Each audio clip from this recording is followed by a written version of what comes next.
Assalamualaikum warahmatullahi wabarakatuh.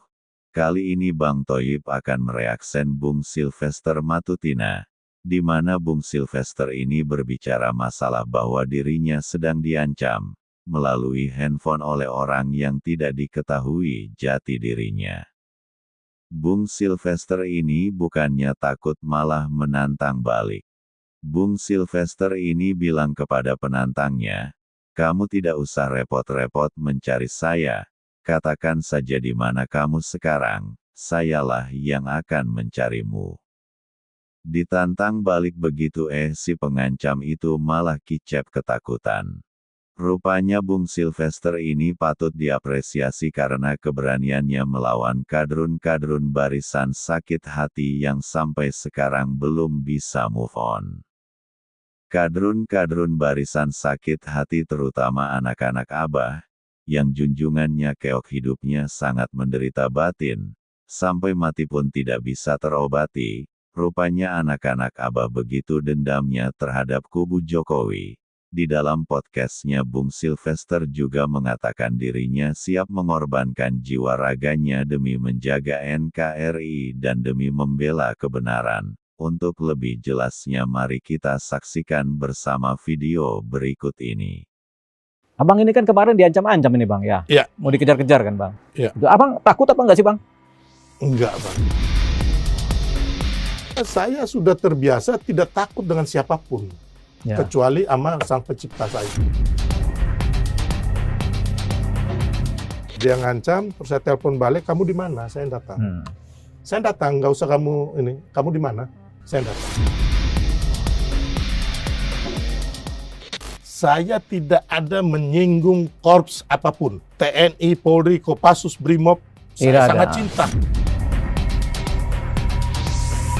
Kalau abang mau berdamai, ya nggak ada masalah. Kalau mau berdamai, tapi kalau suruh saya minta maaf, seumur hidup saya nggak akan minta maaf. Nggak akan.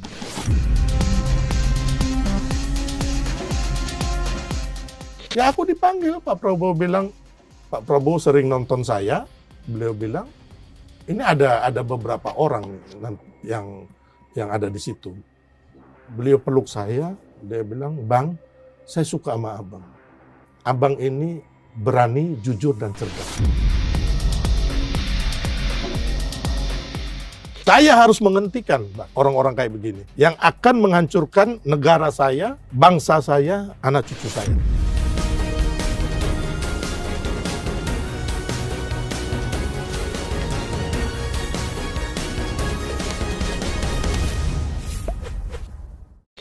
Bang Sylvester ini kita akan membahas mengenai pertama adalah sepak terjang abang ya selama ini ya. Kedua kan banyak mencuat nama abang ini nih dalam beberapa persoalan yang sedang rame di tanah air ya. Salah satunya adalah abang ini lagi dicari-cari sama orang. Kita nggak tahu persoalannya apa tapi lagi dicari-cari sama orang. Banyak, tapi Bang. kalau kita baca di berita ini sedang dicari-cari sama Majen Sunarko ini. Persoalannya apa sih Bang? Dengan Pak Majen Sunarko ini Bang, coba cerita Bang. Sebenarnya menurut saya dengan purnawirawan ya, si Pak Sunarko itu adalah bahwa saya sebagai anak bangsa memperingatkan agar Pak Sunarko ini tidak mengadu domba dan menghancurkan bangsa saya, anak cucu saya, negeri kita tercinta dengan cara-cara yang dilakukan yaitu akan menduduki MPR, DPR dan melakukan revolusi, ya kan, dalam hal ini untuk pemaksulan wapres kita Mas Gibran. Dan kita lihat bahwa Pak Sunarko ini memaki-maki Pak Jokowi, ya kan, bilang Pak Jokowi PKI komunis dan sebagainya, ada itu, Bang, membohongi bangsa kita, iya. Dan juga Pak Sunarko ini mengatakan, "Mas, saya tidak sudi dipimpin oleh seorang kan Mas Gibran." Jadi kembali lagi Bang, intinya apa yang dikatakan saudara Sunarko ini, ya kan, sudah ada unsur tindak pidana dan makarnya loh, ya kan, menduduki DPR, mau melakukan revolusi, terus ada unsur pencemaran nama baik terhadap pribadi seseorang, ya kan, ya bilang tadi tidak mau dipimpin oleh terus Pak Jokowi dibilang PKI dan sebagainya lah. Dan kembali lagi kita tahu latar belakang Sunarko ini adalah orang yang dulu waktu Pilpres 2019 yang memimpin semacam demo hingga mengakibatkan chaos ya. Hampir Waktu chaos. itu bagaimana ada serangan dengan ambulans pakai batu, terus ada juga senjata api, ya kan? Di situ juga Sunarko dituduh menjadi tersangka daripada penyelundupan senjata api waktu itu, yang dari Aceh, ya kan? Nah, makanya ketika waktu habis Pilpres 2019 itu kan dia termasuk yang memimpin nih, ya kan? Dia berorasi di situ dan intinya kan kita chaos, Bang. Ada korban jiwa di situ. Nah, saya sebagai anak merah putih, saya harus menghentikan, Bang, orang-orang kayak begini yang akan menghancurkan negara saya, bangsa saya, anak cucu saya. Saya nggak mau ketika ada kudeta, terus ada revolusi. Kalau yang mati yang tua-tua bangka laki-laki sih biarin aja lah. Tapi kalau yang meninggal atau mati ini menjadi korban adalah bayi-bayi kita, perempuan-perempuan kita. Saya akan di depan untuk itu, Bang. Saya nggak mau itu. Ya, makanya saya keras memperingatkan kepada Saudara Sunarko, saya akan cukur kumis kamu. Tapi kan di sini kan nggak ada, Bang. Saya melakukan pelanggaran pidana kan. Apa yang saya lakukan dalam rangka memperingatkan, hai Pak Tua, ya kan, Anda sudah uzur. Berbuatlah kebaikan untuk bangsa kita. Jangan Anda mau menghancurkan hanya karena Anda mempunyai ambisi politik, baik pribadi atau golongan, untuk mengganti pemerintah yang sah hingga menghancurkan republik ini. Padahal kita harus tahu juga bahwa Sunarko ini dan kawan-kawan ini adalah tim sukses dari calon presiden Anies Baswedan, Bang. Mereka kalah gitu loh. Harusnya kan legowo. Ya kalau ya perbaiki diri lah gitu loh. Minta lagi restu rakyat nanti di 2029. Kita fight lagi melawan Prabowo Gibran. Jadi omong kosong kalau mereka bilang mereka mau menyelamatkan Pak Prabowo. Sedangkan mereka sendiri bukan pendukung Pak Prabowo. Itulah, Bang, yang saya bilang tadi. Sebelum itulah kemarin lagi Sunarko ini bersama Soeharto. Nah, Soeharto ini siapa nih? Purnawirawan juga. Ya. Jadi ada Purnawirawan Soeharto dan Sunarko. Mereka ini yang kemarin, ya kan, Bang, setelah Pilpres tanggal 14 Februari 2024, ya kan, dan 1 bulan kemudian sudah mulai ada quick-count yang menyatakan bahwa Prabowo Gibran 02 menang. Secara quick-count loh, Bang, belum. Tapi mereka sudah menggeruduk KPU dan meminta KPU membatalkan Pilpres dan harus Pilpres ulang karena ada kecurangan, Bang. Ya kan? Tapi kan sekarang kalau kita mau lihat masalah pemilu, Bang, ini kan udah selesai. Mulai dari awal gitu loh. Mulai dari pencalonan Mas Gibran, keluarlah MK apa namanya? Gugatan 90 garis miring PPU, ya saya lupa ya. Ya. Itu kan di situ kan dikabulkan gugatan oleh Saudara Almas itu. Itu kan sudah beres, Bang. Ini masalah yang dulu ini kan? Iya, jadi yang masalah pencalonan Wapres ini. Iya, saya kan mau mengatakan begini, bahwa kembali lagi kan mereka ini mau memaksulkan Mas Gibran. Tentunya setelah itu ujungnya muaranya akan mengkudeta Pak Prabowo, menurunkan Pak Prabowo, Bang.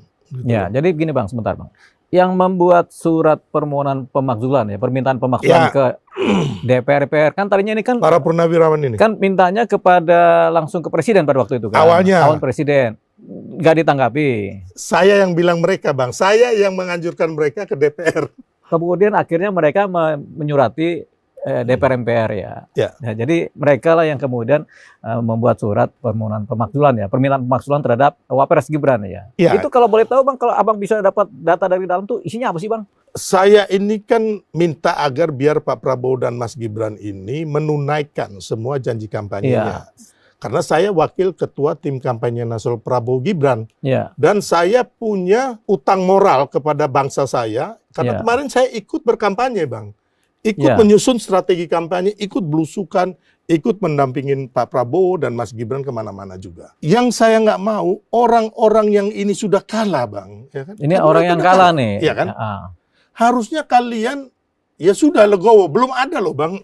Di seluruh dunia saya lihat, orang kalah itu sampai setahun itu masih belum bisa move on. Jadi yang Abang lihat apa nih, mereka ini? Ya barisan sakit hati. Ya udah selesai gitu loh. Pilpres udah selesai, ya kan?